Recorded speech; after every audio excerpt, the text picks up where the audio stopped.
परम पूज्य मालिक को कोटि कोटि प्रणाम। सभी अभ्यासी भाई बहनों को नमस्कार। आध्यात्मिक यात्रा का विज्ञान। बाबूजी कहते हैं, लखीमपुर में मैंने कुछ व्रत बतलाए थे जो लाला जी महाराज ने मुझको अपनी ज़िंदगी में नक्शा खींच कर दिखाए थे। मेरा ख्याल ये था कि वह 5 व्रत जिसकी इंतहाई कैफियत अधिगति आल में कुदूस है, उसके बाद ही केंद्रीय क्षेत्र शुरू हो जाता है।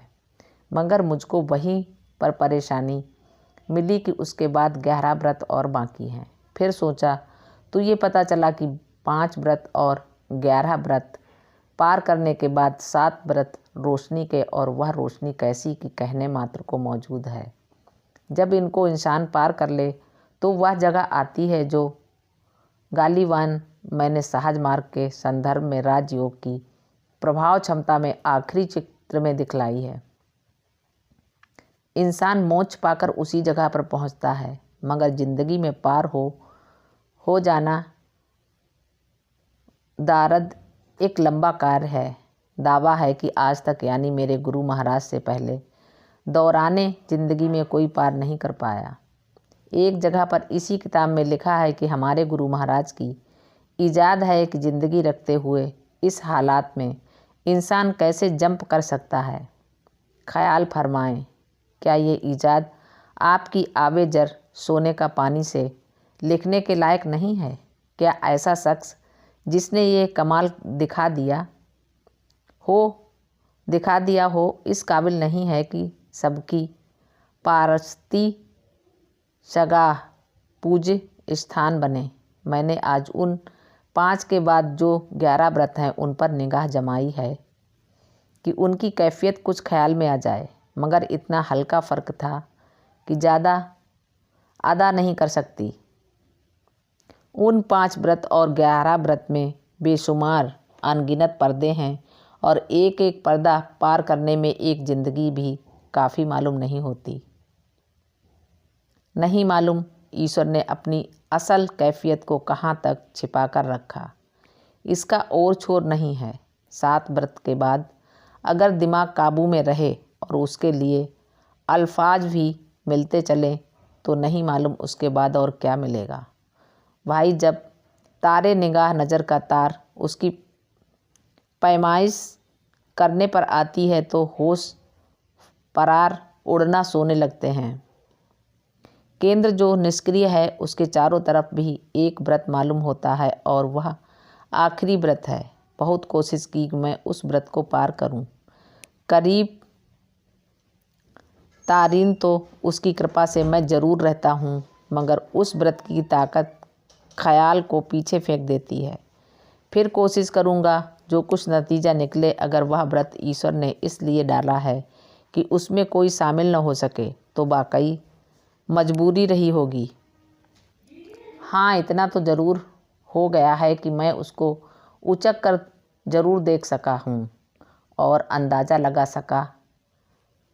ये तब होता है जब आखिरी अतिचेतना अवस्था जो सिर के पीछे होती है खुल जाती है।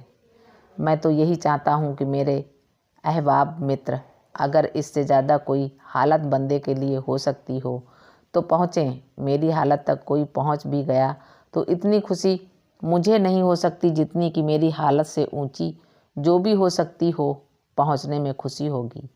मगर भाई, यहाँ तो ये हाल है कि लोग उसके असरे असीर 10वां भाग पहुँचने से पहले ही जवाब दे देते हैं, यानी उनकी कुरेद उससे ज़्यादा बढ़ने की पैदा नहीं होती। अब सुनिए इस हालत पर पहुँचे हुए इस दुनिया की पैदाइश से अब तक कितने हुए सही हैं और ठीक हैं कि नाम मात्र। अब मैं यही मुनासिब समझता हूँ कि बजाय खुद लिखने के इस पर डिटेक्ट ले लूँ। हमारे लाला जी साहब की भी यही ख्वाहिश है। लाला जी महाराज से मिलना, अंत संचार। इस दुनिया में बेशुमार इंसान हुए हैं। हर शख्स एक दूसरे पर कैफियत बढ़ाई रखता था। हर ऋषि एक दूसरे से ज़्यादा था। हर मास्टर या उस्ताद एक दूसरे से ज़्यादा उस्ताद था। गरज की ऐसा होता ही चला आया है। मगर भाई जब हुक्म होता है तो असल समा रोशनी होती है। चिराग तो हमेशा टिमटिमाते रहे हैं और कुछ न कुछ रोशनी देते रहे हैं, और इससे बहुत कुछ फ़ायदा ज़रूर है, फ़कत परवाने की कसर है। क्या ये समा राजा दशरथ के समय रोशनी थी? क्या किसी और ज़माने में ये चीज़ मौजूद थी? क्या राजा जनक पर इस रोशनी ने अपना अक्स डाला था? उससे मुत्तसिर प्रभावित थे? क्या उनको खबर थी कि उससे आगे कोई और चीज़ भी है? क्या ये तलकीन नसीहत रामचंद्र जी महाराज राजा श्री रामचंद्र जी ने कहीं फरमाई है? क्या इसका असर पवित्र किताबों में लफ्ज़ों की बंदिश के साथ कहीं पर रखा गया है? क्या किसी को इसकी खबर भी है? क्या वशिष्ठ जी इसके वाकिफ़ जानकार थे? ये बड़े बड़े ऋषि हो गए हैं, अगर उनके नाम लिखे जाएं तो बरक के बरक पृष्ठ रंग सकते हैं। मगर अफसोस की इस चीज़ से बेखबरी ही रही है।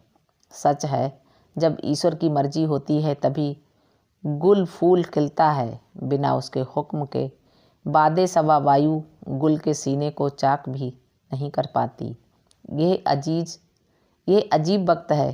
क्या ऐसी हस्ती की इस वक्त ज़रूरत थी जबकि उस चीज़ का लेने वाला पैदा नहीं होता, और फिर ऐसे शख्स की यही आरजू इच्छा रहती है कि आखिरी व्रत जो केंद्र के चारों तरफ है वहाँ तक सबको पहुँचा दें। नहीं, कुछ इससे आगे का भी अनुभव ला दें। खैर, उसकी मर्जी जो होगी वही होगा। हम सब अपने हाथ पैर पीटा करें। इससे आगे कोई हाल खोलने वाला पैदा नहीं हुआ। राजा भी हुए और फ़कीर भी, जनक भी हुए, रंक भी। किसी ने इस हद तक पहुंचने की हिम्मत नहीं की, और कोई करता क्यों? ये तो मेरे लिए ही चीज़ रिजर्व आरक्षित की हुई थी, और ये सेहरा मुझे ही बांधने वाला था। आमदम बर सरे मतलब है। मैं मतलब की तरफ आता हूँ। अब सुनिए ऊंची शोहरत वालों का हाल। राजा जनक वह हस्ती थी जिनसे ऋषि मुनियों के लड़के महाविद्या सीखने के लिए आते थे। ये बहुत ही महत्वपूर्ण पत्र है। जब भी ऐसा करने की परिस्थितियां हों तो प्रक्रिया में से होकर इसे समझा जा सकता है। राजा जनक का नाम भी खूब हुआ, और ऐसा ही वायद व शायद किसी का, मगर हजरत की पहुंच का अंदाज़ा क्या था? अहंकार ने साथ न छोड़ा था।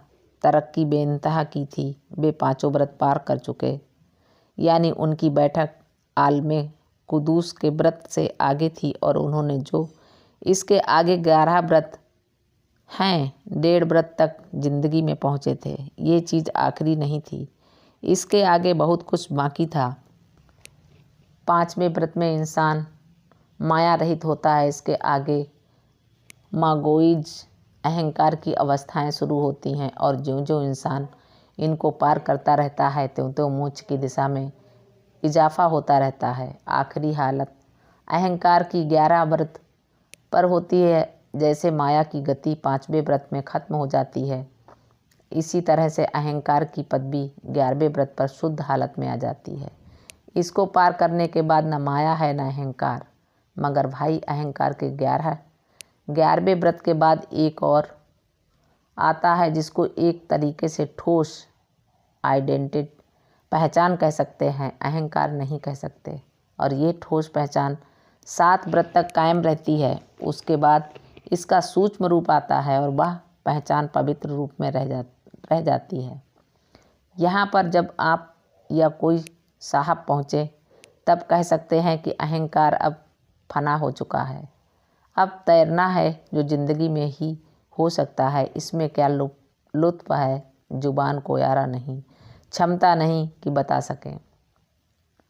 नोट, ये 11 व्रत जो कुछ भी हैं, इनको यूँ समझना चाहिए कि ये तरक्की के दर्जात हैं जिनको एक पराये में अदा किया गया है, और इनके अंदर बेशुमार पर्दे, इंतहाई तबकदार रोशन चीज़ें मौजूद हैं। एक एक तबक स्तर को पार करने में बरसों लग जाते हैं और फिर भी अधूरे ही रह जाते हैं।